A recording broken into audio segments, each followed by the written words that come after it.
নমস্কার বন্ধুরা, আমার চ্যানেল খাদ্যরসিক বাঙালিতে আপনাদের সবাইকে স্বাগত। আশা করি সকলে খুবই ভালো আছেন। আজ আমি আরও একটি নতুন রান্না নিয়ে আপনাদের সামনে হাজির হয়ে গেলাম। আজ আমি রান্না করছি আলু পটল দিয়ে কাতলা মাছের ঝোল। এখন গরমের সময় বাজারে পটল খুবই সহজলভ্য, তাই আজ আমি কাতলা মাছ আলু পটল দিয়েই রান্না করছি। চলুন তাহলে দেখে নেওয়া যাক কিভাবে আমি কাতলা মাছ রান্না করছি। এখানে আমি 4 পিস কাতলা মাছ ও একটা কাতলা মাছের মাথা নিয়েছি। এবারে আমি মাছে নুন হলুদ মাখিয়ে নেব। এর জন্য প্রথমে আমি দিয়ে দিলাম হলুদ, তারপর দিয়ে দিলাম লবণ। মাছে আমি খুব ভালোভাবে লবণ হলুদ মাখিয়ে নিচ্ছি।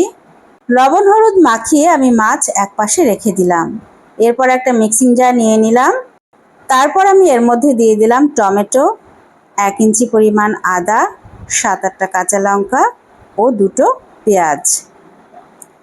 আর যে বিশেষ মশলাটি আমি ব্যবহার করছি সেটি হলো রাঁধুনি। রাঁধুনি আমি এখানে ছাঁকনিতে বেশ ভালো করে ধুয়ে নিয়েছি। এবারে এই সমস্ত কিছু আমি একসঙ্গে পেস্ট করে নিচ্ছি। মশলা পেস্ট হয়ে গেছে। এবারে উনুনে কড়াই বসিয়ে আমি সর্ষের তেল দিয়ে দিলাম। রান্নাটা আমি আজ সর্ষের তেলেই করছি। তেল গরম হলে আমি মাছ ভাজতে দিয়ে দিলাম। মাছের এক পিঠ ভাজা হয়ে গেলে আমি মাছ উল্টে দিচ্ছি। মাছ খুব বেশি ভাজা করার দরকার নেই। এইভাবে উল্টো পিঠো ভাজা হয়ে গেলে আমি মাছ কড়াই থেকে তুলে নিচ্ছি। তারপর ওই একই তেলের মধ্যে আমি দিয়ে দিচ্ছি মাথার টুকরোগুলো। মাছের মাথার টুকরোগুলো আমি উল্টে পাল্টে নেড়েচেড়ে খুব ভালো করে ভেজে নিচ্ছি। এবারে আমি মাছের মাথার টুকরোগুলো কড়াই থেকে তুলে নিচ্ছি। মাছের মাথার সমস্ত টুকরো তোলা হয়ে গেলে আমি এর মধ্যে দিয়ে দিচ্ছি কেটে রাখা আলুর টুকরোগুলো আর পটলের টুকরোগুলো। আলু পটল খুব ভালোভাবে ভেজে নিতে হবে। আলু পটল ভাজার সময় আমি এখানে সামান্য পরিমাণ লবণ দিয়ে দিলাম। আলু পটল খুব ভালোভাবে আমি ভেজে নিচ্ছি। আলু পটল লালচে রং হয়ে এসেছে। এবারে আমি আলু পটলকে কড়াই থেকে তুলে নিচ্ছি।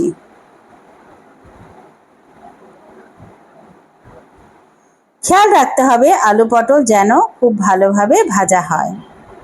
এরপর আমি কড়াইতে আরও কিছুটা তেল দিয়ে দিলাম। তেল গরম হলে আমি এর মধ্যে দিয়ে দিচ্ছি তেজপাতা ও জিরে ফোড়ন। কয়েক সেকেন্ডের জন্য আমি ফোড়নটা নেড়েচেড়ে নিচ্ছি। ফোড়ন থেকে সুন্দর গন্ধ বেরিয়ে এলে এর মধ্যে দিয়ে দিচ্ছি পেস্ট করে রাখা মশলা। মশলা দেওয়ার পর এই সময় মিক্সিং জার ধুয়ে আমি একটু জলও দিয়ে দিলাম। তারপর সব কিছু খুব ভালোভাবে নেড়েচেড়ে কষিয়ে নেব যতক্ষণ না পর্যন্ত এই মশলা থেকে কাঁচা গন্ধ চলে যায়। এরপর আমি এতে অ্যাড করছি হলুদ গুঁড়ো, লঙ্কা গুঁড়ো, ধনে গুঁড়ো আর দিয়ে দিচ্ছি জিরে গুঁড়ো।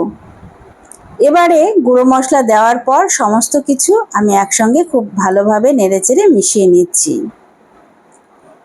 এরপর এর মধ্যে আমি রান্নার জন্য যতটা পরিমাণ লবণ প্রয়োজন ঠিক ততটাই দিয়ে দিলাম। তারপর সব কিছু খুব ভালোভাবে কষিয়ে নেব। এরপর এর মধ্যে আমি দিয়ে দিলাম ভেজে রাখা আলু পটলের টুকরোগুলো।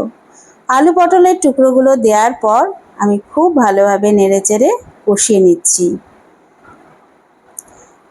আলু পটল ও মশলা খুব ভালোভাবে কষানো হয়ে গেলে আমি অ্যাড করছি জল। যেহেতু আমি মাছের ঝোল রান্না করছি তাই এখানে আমি একটু বেশি করেই জল দিলাম। তারপর আমি সব কিছু খুব ভালোভাবে নেড়েচেড়ে একসঙ্গে মিশিয়ে নিচ্ছি। এরপর আমি ঝোল ফুটতে দেব। ঝোল ফুটে এসেছে। এবারে আমি এর মধ্যে অ্যাড করছি মাছের টুকরোগুলো। তারপরে মাছের মাথার টুকরোগুলোও দিয়ে দিলাম। সমস্ত কিছু দেওয়ার পর আমি খুব ভালোভাবে নেড়েচেড়ে ঝোলের মধ্যে ডুবো ডুবো করে দিচ্ছি। এবার 4-5 মিনিট ফুটিয়ে নিচ্ছি আমি ঝোল। 4-5 মিনিট পর আমি ঝোল একটু নেড়েচেড়ে দিচ্ছি। ঝোল থেকে খুব সুন্দর ঘ্রাণ আসছে রাঁধুনির জন্য। এবারে আমি গ্যাসের ফ্লেম অফ করে দিলাম, দিয়ে ঢাকনা দিয়ে স্ট্যান্ডিং টাইমে রেখে দিচ্ছি। তৈরি হয়ে গেছে আমার আলু পটল দিয়ে কাতলা মাছের ঝোল। এবারে আমি মাছের ঝোল পরিবেশন করে নিচ্ছি।